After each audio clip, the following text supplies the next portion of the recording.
Welcome into today's Let's Talk. I'm your host, Jay, and today we're going to be talking about some crucial topics when it comes to dating. We're going to be talking about blind dates, bromances over romances, and lies that men and women believe about the other. Mostly lies that men believe about women from women's mouth and what they really are meaning. So, boys, make sure you listen up there toward the end of the podcast today. So grab a snack, grab a juice box, have a seat, and let's talk.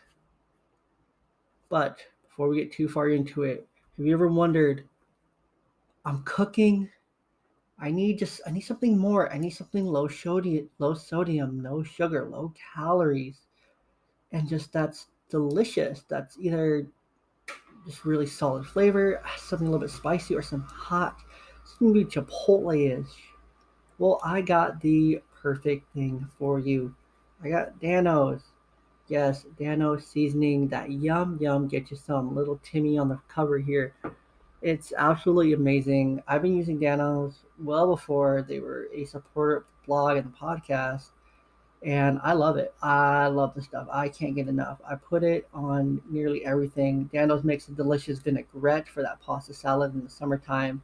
Danos delicious on chicken, pork, beef, everything that you could imagine you want to use it for. It's delicious. Use the code BALLBOY at checkout. Save yourself some money. Support the podcast. Let's jump into surviving a blind date. So, I've never been on a blind date. Do I want to go on a blind date? Absolutely. Do I trust my friends enough to set me up on one? Absolutely not. Have I been on plenty of dates though from dating apps like Bumble, Hinge, Tinder? Yeah, been on plenty of those. Are they actual blind dates? No, not really. But are they pretty much the next closest thing? Yeah. Yeah, they are. So I feel like I have a pretty good idea of how you can survive a blind date or a first Tinder date. Absolutely. I feel more than qualified to be able to do that for you to help you there. I got you. I've been single for a bit over a year now, almost a year and a half since my divorce. That's come with plenty of first and last dates. Some by my choice, some not by my choice. So allow me to give you some advice. First point of advice. So grab a notepad, write these down, snack in one hand, notepad in the other, all right? Be curious and cautious. Let the other person talk. Don't talk about yourself too much. And be cautious about how you talk about yourself. What I mean by that, take a second to answer. Don't just jump the gun, impulse answer every single question they ask you. Think about it. Think about how you answer if you want to keep the conversation going. Ask open-ended questions, give open-ended responses that lead to more conversation, but don't talk about yourself too much. Let the other person talk. You're there to get to know them, or they're there to get to know you. So keep it 50-50. Let the other person talk. If you feel like you're dominating the conversation, you probably are. So let the other person talk about themselves.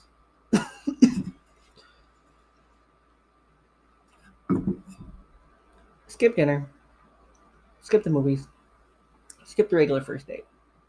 Do something. Do something that you will have fun doing, that they will also have fun doing. Make it an experience if nothing else. And if you're not the one planning to date and the other person says, let's go to the rodeo, you've never been to a rodeo, what do you want to instantly say? No. You want to instantly say no. Do not say no. Do not say no to the date if you're skeptical about it. Go anyways you're you're not going for the date itself. You're going to be with the person, and if you're going just for the date itself, you might as well not go. But we'll get there. Um, it's about the person you're with. Go to that rodeo, go to the fair, go to the racetrack or something. Do something. Have an experience with this person. It's gonna make it so much better. It's gonna make it so much more fun for both of you. And who knows? You never been to a rodeo? It could be their first time going to a rodeo. You guys probably aren't rodeo people, but you had so much fun going to the rodeo and you hit it off with this person, and now you go to the rodeo all the time with them because that's just your thing now. So keep that in mind. Be open to the experience. Don't say no. Second biggest piece of advice: skip the regular first date though. Have an experience. Do something fun, and keep your expectations low, like low, low, low, low, low. This goes for both guys and girls alike. Don't expect way too much for a blind date, a Tinder date. Everyone can talk behind the screen, behind one of these little thingy things. Everyone can talk behind one of those. Some people are different. Some people struggle talking behind this. Most people don't struggle talking behind this because this is a safety net. This is a blankie. This is something that keeps everyone safe and gives you confidence. Whether you're calling on it, talking on it, something, it gives you that time that you need to respond. You send the text, I send the text back. You kind of respond, but we'll get there. Don't expect way too much from a blind date, Tinder date. Establish expectations ahead of time on what's wanted, mutually from the outcome of, said Tinder or date coming up, unless it's a blind date, because then you can't expect anything at all. But social interaction, face to face, is like your first time interacting. It takes some people time to get comfortable with that face to face interaction. It takes me a moment personally, even when I go to work every day and I see my coworkers. It takes me a second to put on my, social hat, and I'm a social person once I'm comfortable in the situation. So sometimes if I go somewhere new with someone new or even with my friends and it's a new place, I'm probably hiding and like really shriveling up, making myself small. I'm 6 foot, 180 pounds, so it's hard for me to make myself small, but I make myself as small as I can because I don't want to be seen. I want to hide until I get comfortable. Slowly, I'll start to open up, loosen my shoulders, kind of sit back a little bit, open up my body language, laugh and relax once I'm there. But everyone's different in how they get there. That's okay. Be okay with gaps in conversation. Yes, these are okay. Like I just mentioned, you're likely interacting face to face with someone for the very first time.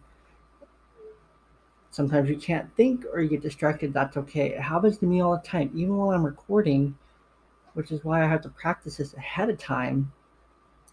Because I have ADD, I get distracted. I have a hard time concentrating on the conversation. If something moves, I see something shiny or something in the background that catches my eye, I get distracted and off track. That's okay. When you're interacting face to face, it's probably your first time when you're on this date, this blind date, Tinder date, whatever. That's okay if it's not 100% natural. It doesn't flow. It's rough around the edges. It feels almost unorganic.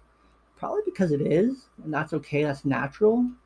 Because again, it's the first face-to-face interaction. Roll with it. Let it happen. Have fun with it. Just go with it. It'll it gets better. And if it's not that way and it's 100% natural, that's special. That's great, and that's amazing. But if it doesn't flow immediately, that's okay. Give it time. Don't don't be too quick to say, oh yeah, this isn't working. The conversation isn't going anywhere. Because again, social interaction takes everyone a little bit different pace to kind of acclimate to. That's the word I was looking for earlier. Acclimate. So if it's taking a little bit of time to get acclimated, that's okay. Give it that time for both of you, for yourself and for that person you're out with. This is a two from one.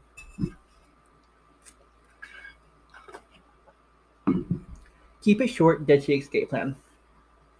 If you're the one planning the date, keep the date short. Establish a time frame for how long things will take and keep to that plan. If you're the one planning it, don't drag it on all day. As great of a person as you are, as funny, as hilarious, as fun you are to be around, I don't want to be around you all day. I'm sorry. Like, it's a first date. I don't want to spend all day with you. I got other things to do. I'm a grown man. Like, I need that space. Make sure there's an established time frame for how long things are going to take. Say, hey, we're going to go to this at 6. I'll probably be done about this time. So now the other person knows, okay, we're probably going to be doing something for 2, 3 hours. They have that in their head. If it goes well, you can always go longer. If it doesn't, you stick to that time frame. But ditch the escape plan. If I'm going to a date with an escape plan, now this is different than safety. We'll touch on that in a second.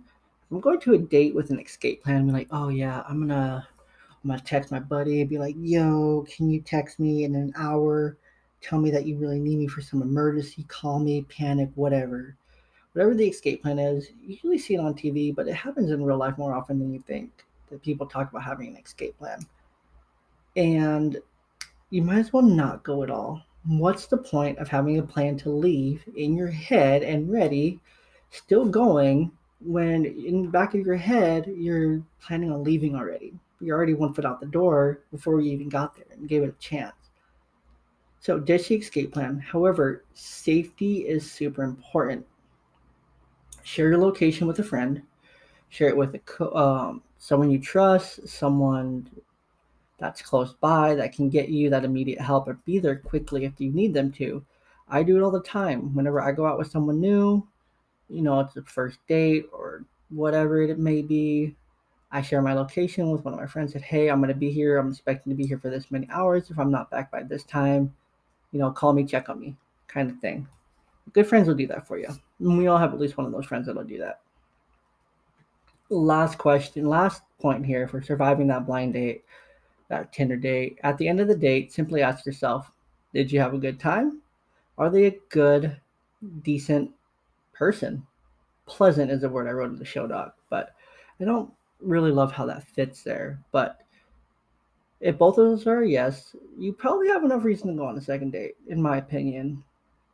Now, we're talking about a second date. I'm not talking about getting into a relationship, getting married, starting a family tomorrow. Simply going on a second date, getting to know them better to see where things continue to go. If you had a good time, if they're a good person. For me, that gives me enough to at least consider strongly going out again. And some funny quotes that I found about blind dates that I want to share with you guys. You're only as attractive as the blind date your best friend sets you up with. Again, this is why I don't trust my friends to set me up on a blind date because we all make fun of each other and roast each other all the time. Do I think they would hook me up with an absolute gorgeous woman? Yes, I do. Do I also think they would troll me and try to set me up with someone who's absolutely not my type whatsoever? Absolutely. That's okay. That's what friends are for. This one's from Josh Stern. I always splash on the cologne before a blind date because dogs can smell fear. If you're not scared or nervous going on that first date, blind date, Tinder date, whatever it is, can you tell me your secret? Like seriously, tell me your secret because I'm curious. But if you're nervous, scared, that's normal. Don't overdo it with the sense though. Some people are sensitive. Don't say that 5 times fast, please. And a couple of statistics around a blind date. Blind dates are considered awkward endeavors, yet new research, as of 2020, finds that about 4 in 10 Americans have been on one. In an exclusive study conducted by datingadvice.com, 43% of Americans said they had gone on a blind date. Then from Psychology Today out of 2018, from that, I'd put the success rate of blind dates at 1 out of every 3 or 4. So 1 out of every 3 or 4 blind dates is successful, probably has a second date, probably doesn't go much past that, but hey, who knows? There's probably more people around you than you think that got set up on a blind date of sorts or got conveniently put in the same room at the same time by 2 groups of friends and hit it off just naturally. Someone probably, shipped that, made it happen.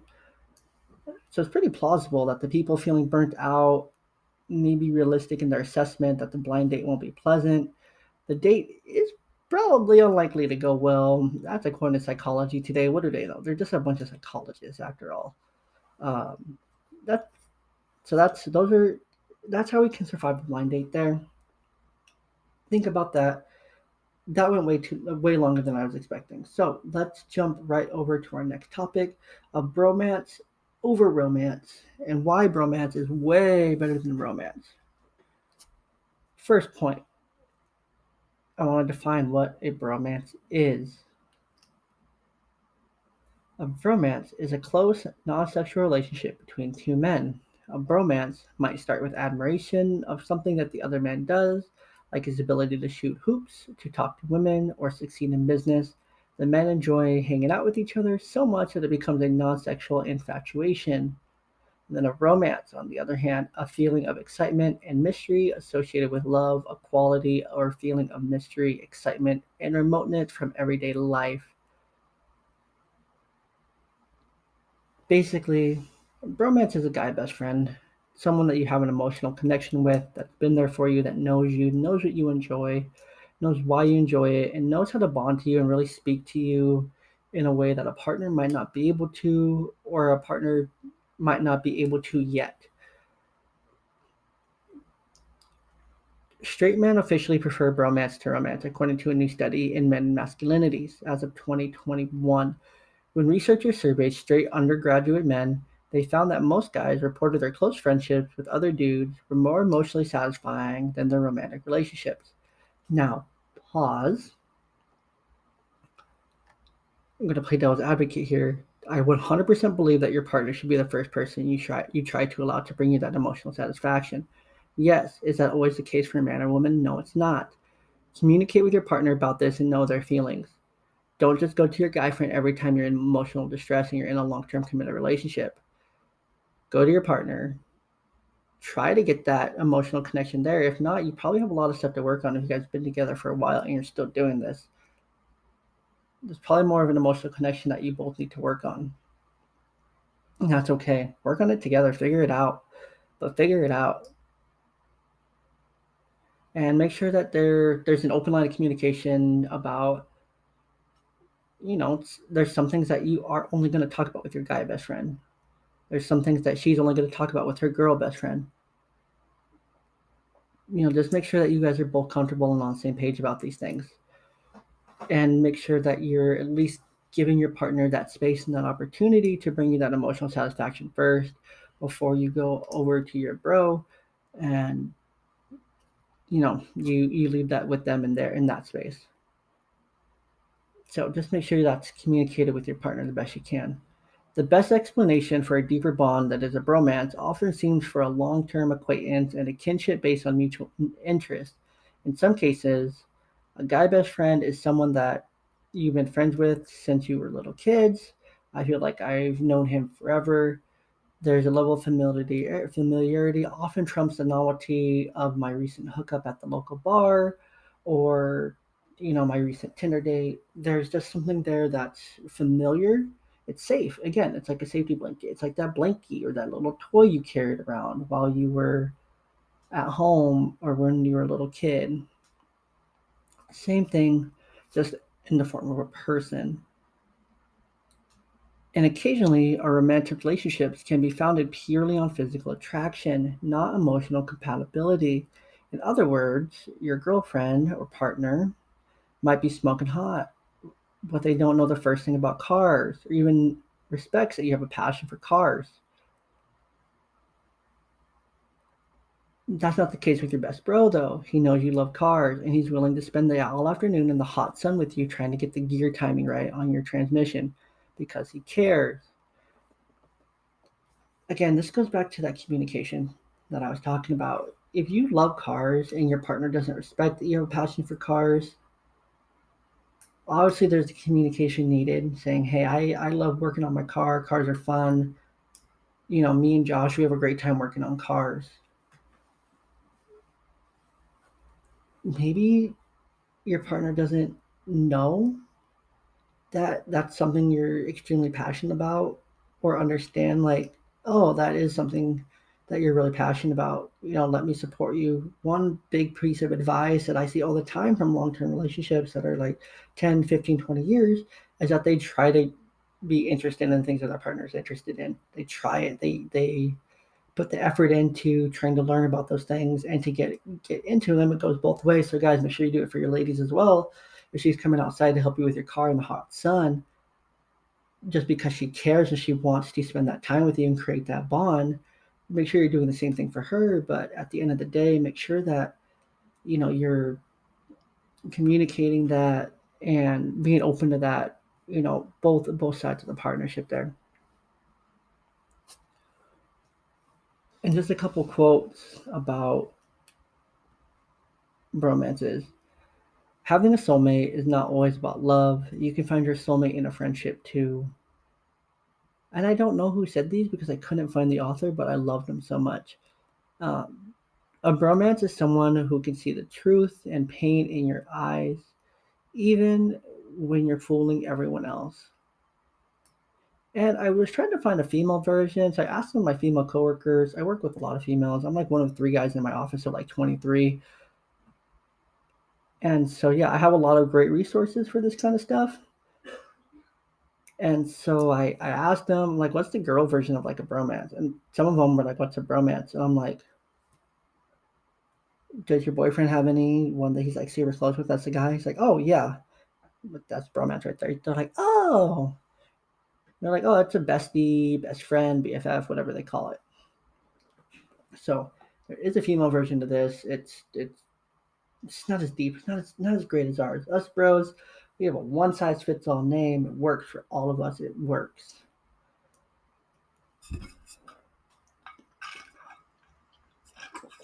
Oh man, I'm out of water, but I've had ice in this water bottle for 12 hours. Yes, right here, the coldest water from the coldest brand. Coldest water bottle is something that I've been using long before they were a supporter of the blog and the podcast. Again, much like Daniels, I personally we only work with brands that we believe in and that we trust. Because we want to make sure that these brands are something that we believe in so that you know that you're getting a quality product when you do choose to spend your money to support the blog and the podcast in this way. They're an incredible podcast partner. They have high quality water bottles. I mean, it's 6 o'clock in the morning right now recording this because I'm an absolute madman. I put ice in this probably at 5 o'clock yesterday. Granted, I had my air conditioning on, but the outside temperature was 112 yesterday. I still have ice. That's impressive. My old Hydro Flask Yetis, they don't do that. They just don't hit the same, as the kids say. So go to the coldest brand, coldest water, to go to their website, use the code BALLBOY10 at checkout. There'll also be a link in the show description below. You get yourself a fancy schmancy new water bottle. You can get custom dog bowls for your pet. You can get pillows, beds, and even ice packs with that discount code. And save yourself some money while also supporting the blog. So the part that you have all been waiting for, that I've been waiting for, biggest lies that men actually believe about women. And these are from the horse's mouth. I asked the women in my office, I'm like, hey, answer this question. And they had an absolute field day. So I have so many more answers, but these are the best ones. I'm not wearing makeup. I'm not wearing any makeup. Thank you, though. Dude, you're dumb. You can't tell she's wearing makeup. What's wrong with you? She's wearing makeup. They are wearing makeup. Especially when they say they're not wearing makeup, they are wearing makeup. Because if they say they're not wearing makeup, they're lying. You'll know they're not wearing makeup is when they're like, oh, I look like a troll. I'm not wearing any makeup. That's more likely is that they're when they're actually not wearing makeup. And they're still absolutely gorgeous creatures when they're not. The phrase is, I'm fine. Nothing's wrong. I don't want anything. And I'm not mad. All mean the absolute polar opposite. I'm not fine. Something's wrong. I do want something. I am mad. Why those phrases aren't just used instead of the others? I don't know. I have a man brain. I don't have a girl brain. I wish I could tell you more, but that's what they mean. He's just a friend. Okay, guys, we tell women this all the time. We tell them clearly, oh, she's just a friend. Was she more before she was a friend? Yes, probably. She's just a friend. They were probably more before too. Deal with it. However you want to deal with it. Okay, this is a two one that I makes sense. She says she's having a girls' night with her sister or her best friend. She probably is just having a girls' night with that one friend, that one person, or those three people. They're just hanging out, whatever. She says she's having a girls' night. She's likely going out with her single friend. She's going to act single to get her friend a man, or this, someone that night as well. Now you know the difference. Oh, I'm only going out for a couple of drinks. It's going to be a calm night. She's probably coming back at 2 or 3 a.m. Probably come back at 2 or 3 a.m. You're hilarious. Okay, this one got me. This one got me because I am hilarious.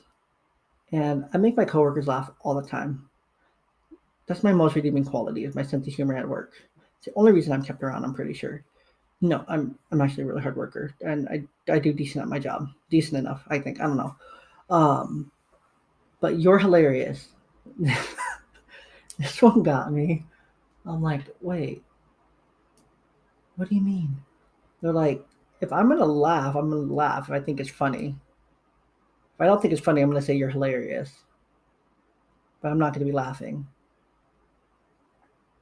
When I tell you I heard the glass shattering noise in the background, my heart dropped, my soul dropped. It hurt. But at the same time, it makes sense. So, boys, if she's not laughing after one of your hilarious jokes, I know you're hilarious, and I would probably laugh. She's not laughing. She just says you're hilarious. Yeah, you look at her and be like, "Am I? Am I really? You're not laughing." Call her on it. It'll be even funnier. All right, ladies, listen up. Here are some things that your guys telling you that are probably lies that you're still believing. And I want you guys, both men, women alike. I want you guys to do whatever you want with this information. Okay, I don't. You do what you want with this information. Okay, that's all I'm gonna say. Sorry, I missed your call. My phone died, and I had no signal.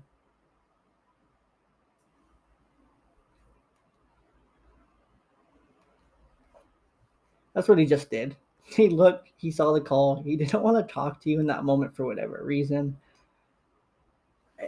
Take it up with him, not me. Don't shoot the messenger. Sorry, boys. Uh, Next is I'm stuck in traffic. Basically, I'm telling you, I'm running late because I forgot or I'm dumb. I lost track of time or something, but I don't want to tell you that. So I'm going to tell you I'm running late in a completely way that's not my fault to make it seem like it's not my fault. I'm not stuck in traffic. I probably just got distracted or kept playing video games. I said one more game and ran late. So, you know, this one, oh, this one is a funny one for men and women. It's basically the same thing. Something between you're the only one I've ever loved. Never loved anyone more than you, or you're the best I've ever had.